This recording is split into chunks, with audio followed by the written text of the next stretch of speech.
Las mujeres recibieron desde la antigüedad una educación diferente a la de los varones. Hasta mediados del siglo XIX eran educadas en su casa o en instituciones religiosas. Se buscaba producir buenas amas de casa. Las mujeres de la época colonial y en los primeros años de la independencia recibían la educación necesaria para administrar el hogar.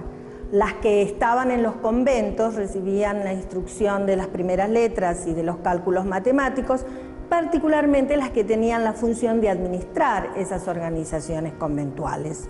El cambio fundamental vino con la organización del sistema educativo, la educación pública, con Sarmiento en adelante, donde todos los niños y las niñas podían asistir a la escuela. Las niñas no tenían impedimento para asistir a la escuela, salvo el que estaba determinado por su condición social. En el siglo XIX, hasta la década de los 70, las mujeres recibían una instrucción mínima que incluía leer y escribir y las 4 operaciones básicas de la matemática.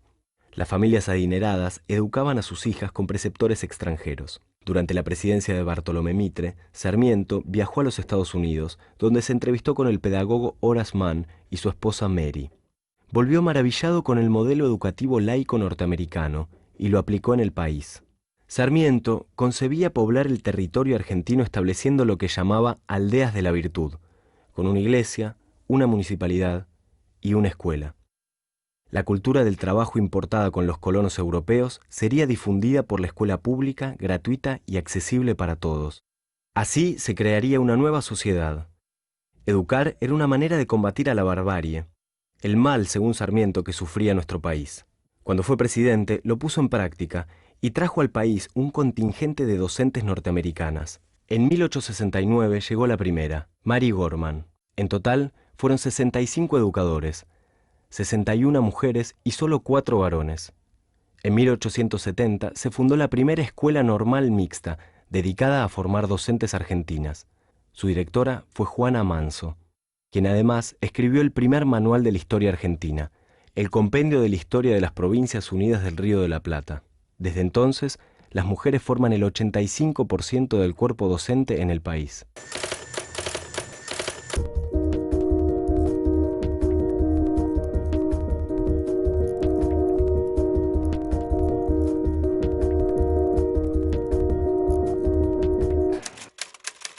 Que la mujer sea condenada al embrutecimiento mientras el hombre es dueño de ilustrar y engrandecer su inteligencia.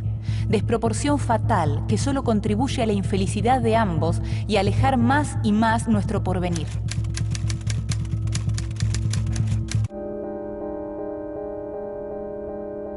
A las mujeres se las preparaba para ser maestras y también madres fuera de la casa. Eran la contracara del profesor, una especie de padre severo. Continúe, señorita Racelda. He venido a observar su clase. ¿Al norte con qué limita?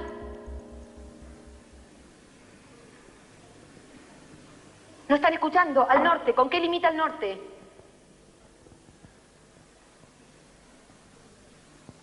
Al oeste. ¿Con qué limita el oeste? Con Chile, señorita.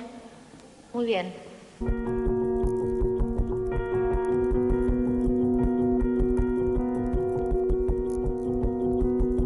Ser maestra fue uno de los primeros trabajos considerados dignos para las mujeres. Las egresadas de los normales formaban a nuevas maestras, pero no accedían a la universidad. Su propia formación tenía un límite que el patriarcado no estaba dispuesto a dejarlas cruzar. Así como era aceptable y natural que las mujeres fuesen maestras, porque era una prolongación de su rol de madres, con la misma fuerza no era aceptable que fuesen a la universidad. Las mujeres estaban recluidas en el hogar y era amenazante para su moral salir, y también era amenazante para el afuera que hubiese demasiadas mujeres. ¿Qué pasaba en la universidad? Hace 8 siglos que existía ya la universidad y nunca fue un espacio donde fueron aceptadas. Se dudaba de su capacidad intelectual, de su posibilidad de tomar distancia, de ser objetivas, de aprender. Se dudaba, en síntesis, de su posibilidad de resistir en el ámbito universitario y le costó mucho a las mujeres permanecer ahí, fue muy hostil. para las primeras universitarias. Pero también hay otra cuestión, que era cómo recibiría el afuera, esa sociedad, a la mujer profesional. Preguntémonos, por ejemplo, a principios del siglo XX, cómo sería llegar a una farmacia y que una farmacéutica mujer fuese la que iba a hacer los preparados.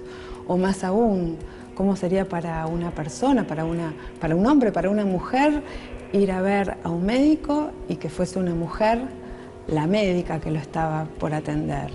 Eso también formaba parte de una expresión del patriarcado que excluía a las mujeres de la universidad, y contra eso las primeras universitarias tuvieron que pelear.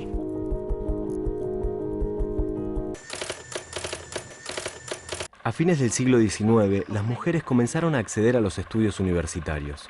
Necesitaban un permiso especial del rector para cursar o debían rendir las materias libres. Eran mal vistas por los varones y las dificultades seguían a la hora de ejercer su profesión en caso de obtener el título. Las carreras que elegían estaban muy marcadas por su condición de género, las vinculadas a la salud y a las humanidades. Las primeras universitarias fueron también grandes militantes feministas en las primeras décadas del siglo XX. En 1889 egresó Cecilia Grierson.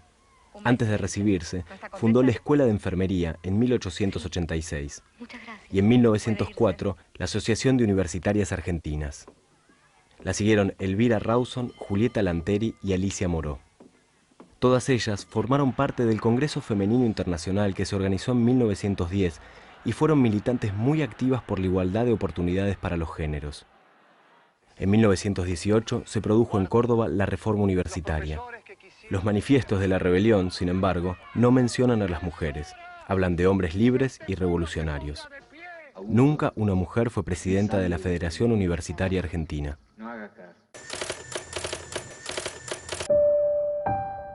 Algunas mujeres, en lugar de competir con los varones, actuaron desde los espacios que habían obtenido en el ámbito educativo. Olga Cossettini publicó varios libros sobre pedagogía. Proponía eliminar el sistema de castigos en las escuelas públicas. Las observaciones que hacían sobre la naturaleza, la fauna, la flora, los suelos, o los personajes del barrio, que enriquecían totalmente su visión. No había maestros de plástica, no había una clase de arte especial. El arte estaba en el vivir cotidiano, porque la sensibilidad estaba en el vivir cotidiano. Y así era el canto, y así era la música, y así eran los juegos rítmicos que inventaban en el teatro de niños.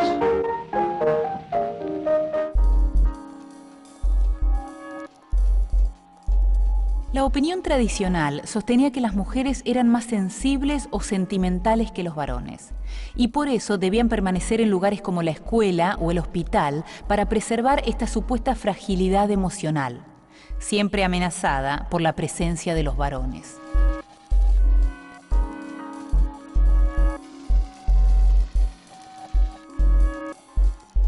La sensibilidad femenina es un mito y además es una trampa. Una trampa porque se usaba para controlar a las mujeres.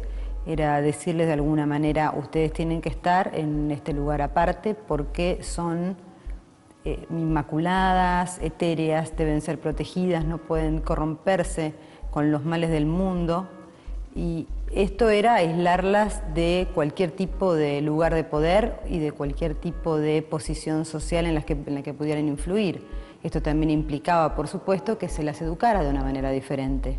Y al estar educadas tenían una segunda forma de controlarlas, que era la de no tener acceso al saber.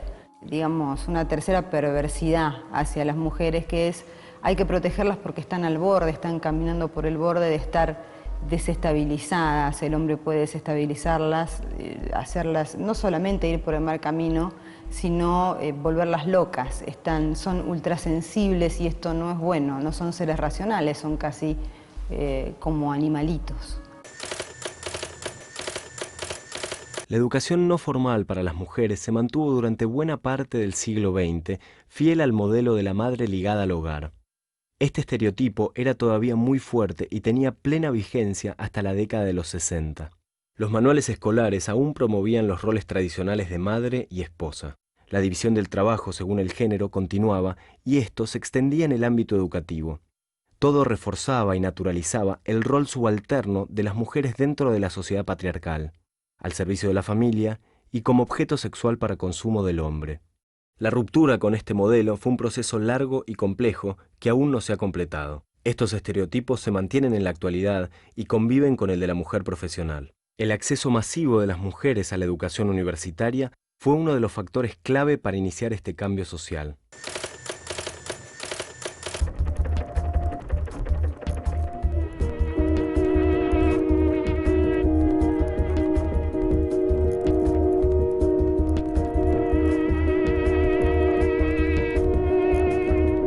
Miente al llorar, miente al reír, miente al sufrir y al amar, miente al jurar falsa pasión, no te engañes, corazón.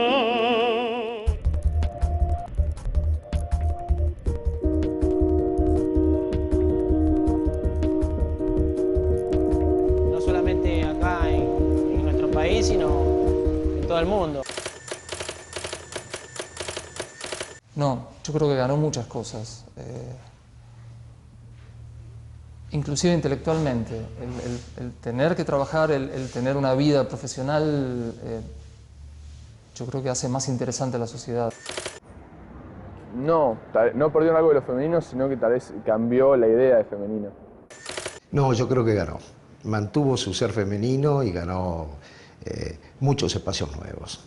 Y nuevos, no espacios de hombre, espacios de mujer que antes no ocupaban. ¿Qué es ser femenino? Wanda Nara o, no sé, o Celeste Carballo.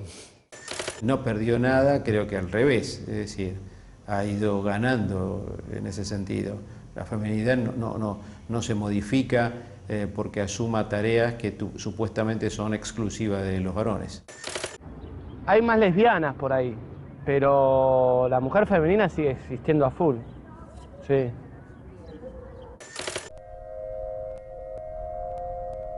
Con la llegada al poder del peronismo, grupos excluidos por la cultura burguesa tradicional tuvieron acceso a la educación superior y tomaron conciencia de que podían participar en la vida política del país. Entre ellos, las mujeres.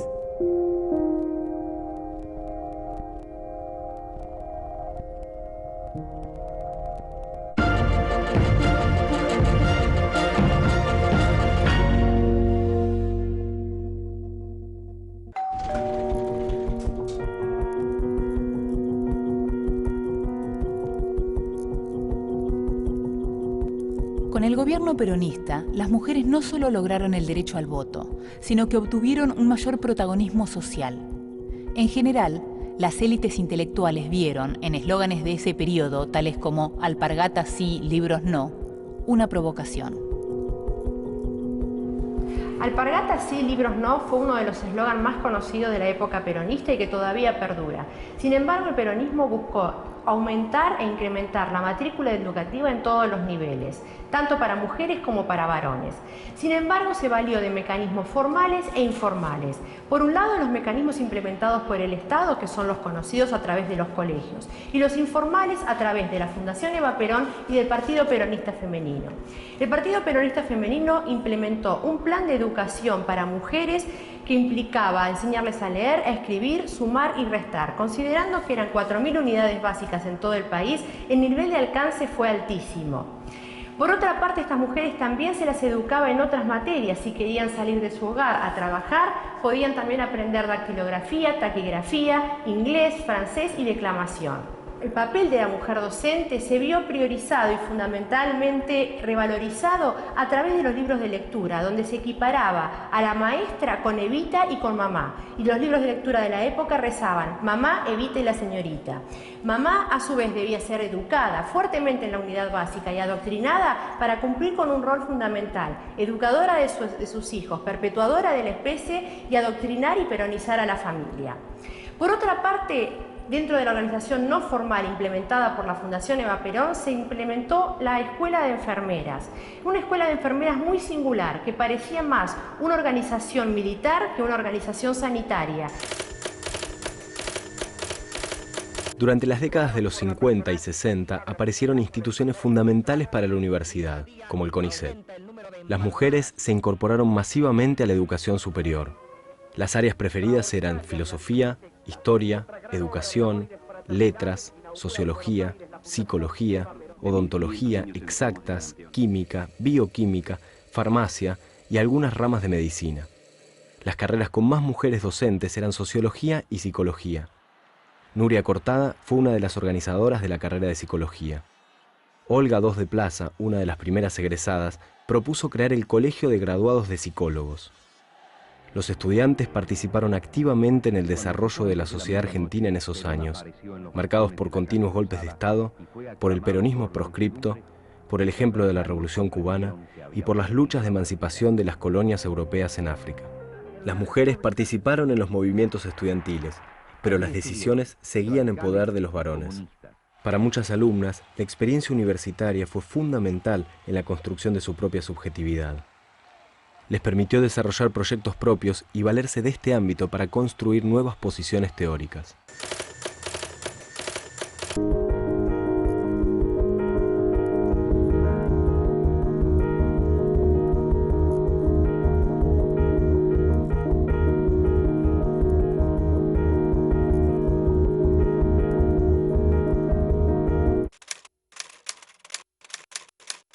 Tuve que hacer un esfuerzo muy grande de yo soy, ¿entendés? Yo vengo del campesinado pobre, pero soy poeta letrada. Soy mujer, pero soy poeta letrada. Soy lesbiana, pero soy poeta letrada. Muchos no, para acceder a la certeza de ser yo. Los estudiantes, junto con los obreros, fueron los sectores militantes más reprimidos por la dictadura de 1976. Muchos intelectuales y estudiantes se vieron forzados a exiliarse. Yo me fui de la Argentina en septiembre de 1974, era decana de la Facultad de Filosofía y Letras, la AAA, López Rega, la derecha del gobierno peronista, puso una bomba de 5 kilos de gelinita en mi casa. Como es sabido, fueron intervenidas todas las universidades argentinas por el gobierno de Isabel Perón, y esto fue realmente el comienzo de la dictadura. O sea, la dictadura no es un hecho absolutamente separado de lo que había ocurrido antes, sino que podríamos decir que fue el preámbulo. Bueno, en particular, si me refiero al sistema educativo, diré que cada escuela recibió órdenes muy fuertes, como por ejemplo el famoso documento de Díaz Besón, el ministro de Planeamiento, que indicaba cómo buscar y encontrar a los subversivos, y marcaba como nidos de subversivos las agrupaciones de jubilados, por supuesto los centros de estudiantes, es decir, cualquier lugar en donde se agrupara gente que pudiera pensar o demandar algo.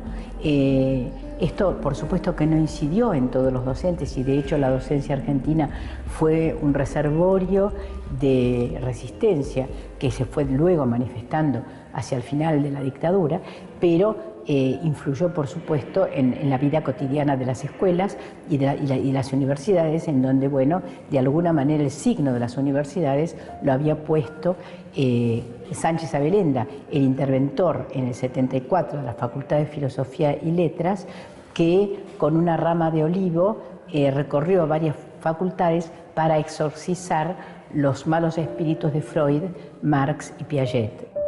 El retorno del orden democrático en 1983 implicó el regreso al país de intelectuales y militantes exiliados durante la última dictadura militar. Los avances del pensamiento feminista de la década de los 70 se implementaron en la vida privada y también en la vida académica. Nada debería ser más importante para la democracia que la educación. Y para mí realmente la educación y la educación universitaria ha sido siempre una gran pasión. desde muy joven, y siendo una Nobel estudiante de la Facultad de Farmacia, ya tuve la oportunidad de participar de la toma de la Facultad de Farmacia cuando la discusión de la enseñanza laica y libre, y a partir de allí la militancia fue para mí una cosa imprescindible de todos los días. Participé en agrupaciones gremiales, participé en la defensa de compañeros castigados por sus participaciones en luchas durante los procesos dictatoriales. Ser la primer decana de la Universidad de Buenos Aires será para mí un trofeo que llevaré conmigo hasta mis últimos días, y realmente esto creo abrió caminos a otras mujeres. La Universidad de Buenos Aires tuvo luego más decanas mujeres y hemos llegado hoy al punto que la presidenta del Consejo Nacional de Investigaciones Científicas y Técnicas también por primera vez es una mujer. La situación actual muestra que las mujeres son mayoría en las universidades nacionales. Se ve un aumento de la proporción en las carreras tradicionalmente masculinas. Pero las que tienen mayor proporción de mujeres son las mismas de los años 60 y 70, fundamentalmente psicología. En medicina, las mujeres también son mayoría y duplican a los varones. El 57% de los estudiantes de las universidades nacionales son mujeres. El mayor porcentaje se da en el Instituto Universitario Nacional del Arte, con el 72%, y en las universidades de la Patagonia Austral, del Comahue, Santiago del Estero y Formosa, con más del 65% de estudiantes mujeres. El menor porcentaje se da en la Universidad Tecnológica Nacional, donde solo 2 de cada 10 alumnos son mujeres, y en los institutos universitarios del Ejército y Navales, con un 8 y un 14% respectivamente. Un dato sigue resultando llamativo. En 107 universidades hay solo 11 rectoras, lo que muestra que el acceso a los cargos jerárquicos sigue siendo restringido. Los roles tradicionales asignados a las mujeres y a sus cuerpos siguen vigentes en 2 modelos fundamentales: como objeto de deseo o de consumo para el hombre y como madre y centro del hogar. Tazas de silicona que se adhiere al cuerpo, otorgando volumen al busto, libertad de movimiento e invisibilidad bajo la ropa. Corset, prenda de lujo y sacrificio que en el pasado era indispensable para que las mujeres resaltaran el busto y marcaran su cintura. Faja, prenda elástica que se ciñe al abdomen y se utiliza por motivos médicos o para estilizar la figura. Lufa, fruto originario de la India, que crece de manera silvestre en forma de enredadera. Esta red de fibras forma una especie de esponja vegetal utilizada como exfoliante, suavizante de la piel y estimulante de la circulación. En el siglo XIX, desde el momento mismo de la emancipación, la patria, la república, la constitución, la libertad tomaron cuerpo femenino, un poco a la manera de, imitando, ¿verdad?, el modelo de Marianne, la nación francesa.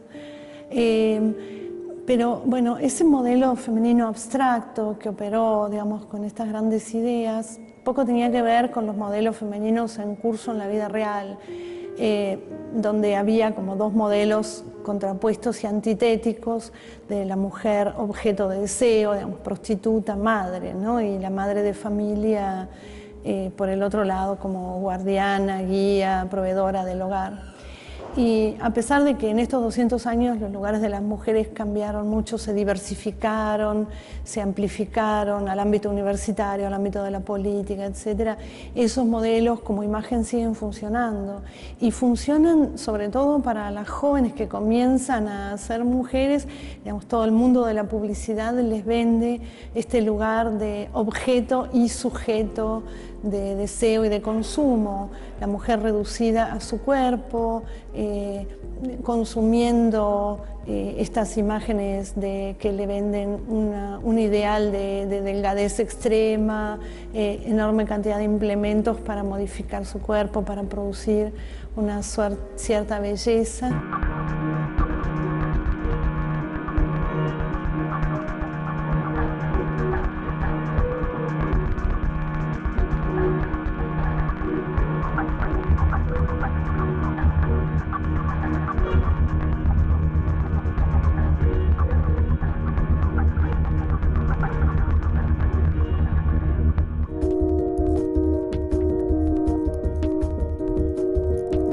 La educación no formal ha condicionado desde siempre la imagen que las mujeres tenían de sí mismas y las llevó a reproducir roles que están agotados. El acceso a la educación permitió superarlos. Hoy, las mujeres ocupan casi todos los espacios académicos. Construir nuevos modelos desde estos espacios y consolidarlos son los desafíos para los años por venir.